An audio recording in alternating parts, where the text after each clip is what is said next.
After flying 18 hours through 4 delays to surprise my husband at his guy's cabin weekend with his favorite whiskey, I heard him say, "If she vanished, that insurance money could clear my debts." His friend laughed. Or finally date her cousin guilt-free. I left the whiskey, walked to my car, and by morning, I was in Bali. I-29F. Never thought I'd be writing this from a beachside cafe in Bali, but here we are. 3 weeks ago, I was planning a surprise that would change everything, just not in the way I expected. My husband had been stressed about money for months. His construction business was struggling, and I'd watched him lose sleep over mounting debts.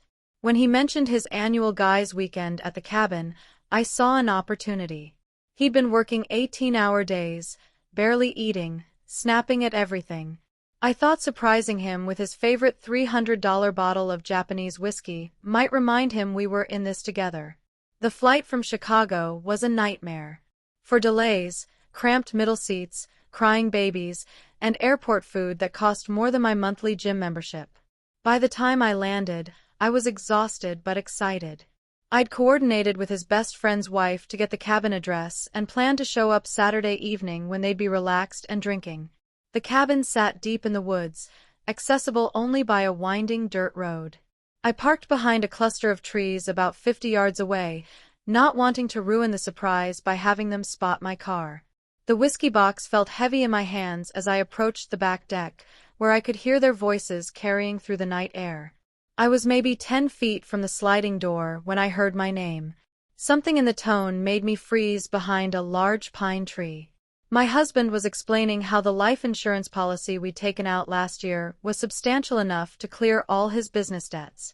His voice carried that casual tone he used when discussing mundane things like grocery lists or weekend plans. He mentioned how convenient it would be if I simply disappeared, how the insurance money would solve everything. The words hit me like ice water. I pressed myself against the tree, heart hammering, certain I'd misheard. Then his friend, the same one whose wife had helped me get the address, laughed and added that my husband could finally pursue my cousin without any guilt. They'd apparently discussed this before, because my husband chuckled and agreed that she'd always been more his type anyway. My legs nearly gave out. My cousin had been staying with us for 2 months after her divorce, and I'd noticed the lingering looks, the way conversations stopped when I entered rooms. I'd dismissed it as paranoia brought on by stress. I stood there for what felt like hours but was probably only minutes, listening to them plan my hypothetical funeral and debate whether my cousin would be interested. They discussed it like a business transaction, weighing pros and cons, laughing at inside jokes I wasn't part of. The whiskey box slipped from my numb fingers and hit the deck with a solid thunk. The conversation stopped immediately. I heard chairs scraping, footsteps approaching the door.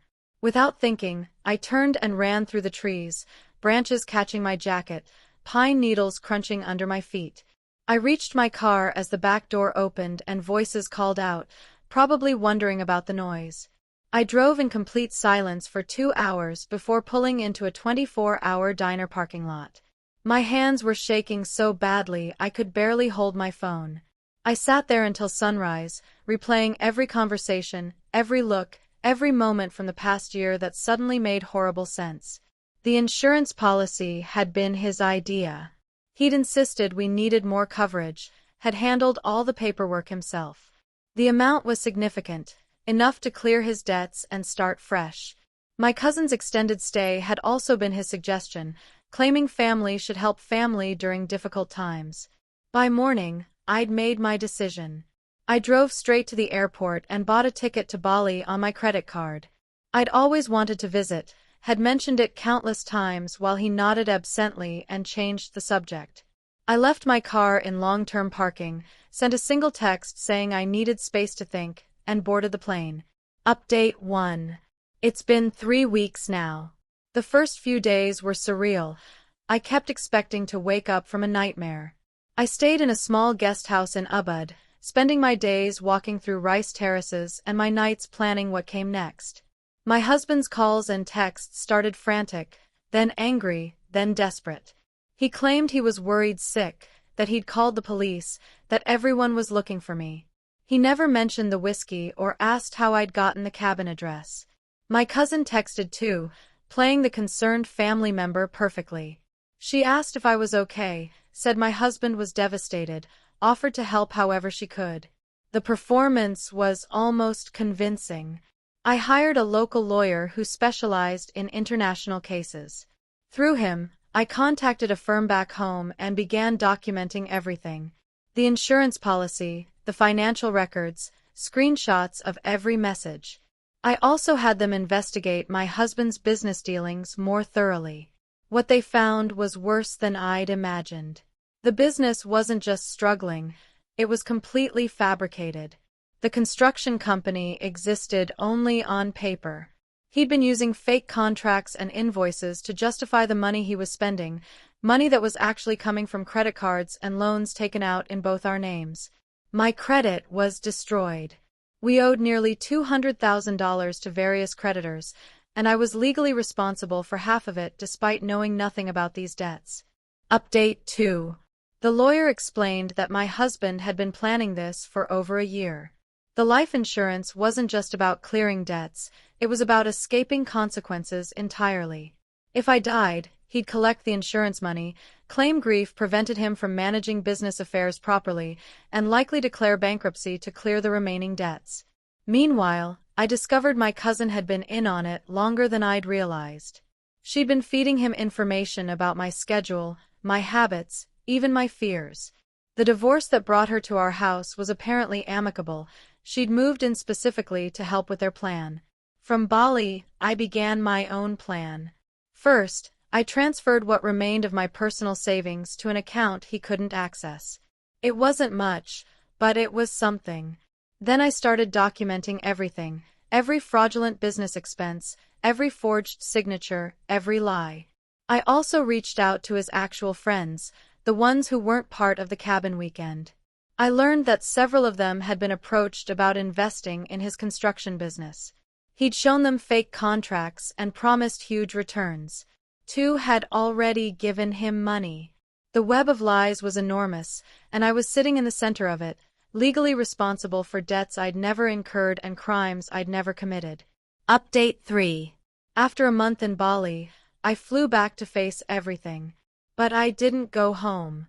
Instead, I went straight to the FBI's white-collar crime division.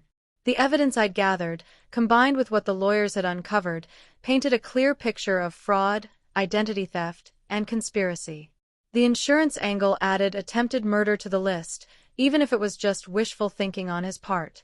My husband had reported me missing, playing the devastated spouse perfectly. The police had been looking for me, following up on leads, treating it as a potential abduction or worse. When I walked into the station very much alive, with a lawyer and a folder full of evidence, everything changed quickly. The arrest happened that evening. I wasn't there to see it, but my lawyer called to confirm. My husband was charged with multiple counts of fraud, identity theft, and conspiracy. My cousin was arrested the next morning as an accomplice. The house was seized as part of the investigation. I'd expected this and had already found a small apartment across town. Starting over at 29 wasn't how I'd planned to spend this year, but it beat the alternative. The insurance company was very interested in my story. Apparently, suspicious claims involving recently increased policies trigger automatic investigations. My husband's plan had been doomed from the start, but he'd been too desperate to realize it. Final update. It's been 6 months since that night at the cabin. The trial is next month, and I'll have to testify about everything. My lawyer says the evidence is overwhelming, that plea deals are likely. My credit is slowly recovering. The debts incurred through fraud have been removed from my record, though the process is lengthy and complicated. I'm working 2 jobs and living in a studio apartment, but I'm alive and free. The strangest part is how many people have asked why I didn't confront him directly, why I didn't try to work things out. They don't understand that there was nothing to work out. You can't negotiate with someone who's planning your death for financial gain. I still think about that moment behind the tree, hearing them discuss my funeral like a business opportunity. Sometimes I wonder what would have happened if I'd knocked on the door, surprised them with the whiskey as planned. Would he have gone through with it eventually? Would I have become another statistic, another mysterious accident? I'll never know, and I'm grateful for that uncertainty. Bali taught me something important. I'm stronger than I thought. I survived 18 hours of delayed flights, a marriage built on lies, financial ruin, and the knowledge that someone I loved wanted me dead. I can survive anything. The whiskey is probably still sitting on that cabin deck, a $300 reminder of the night everything changed. I hope it was worth the wait.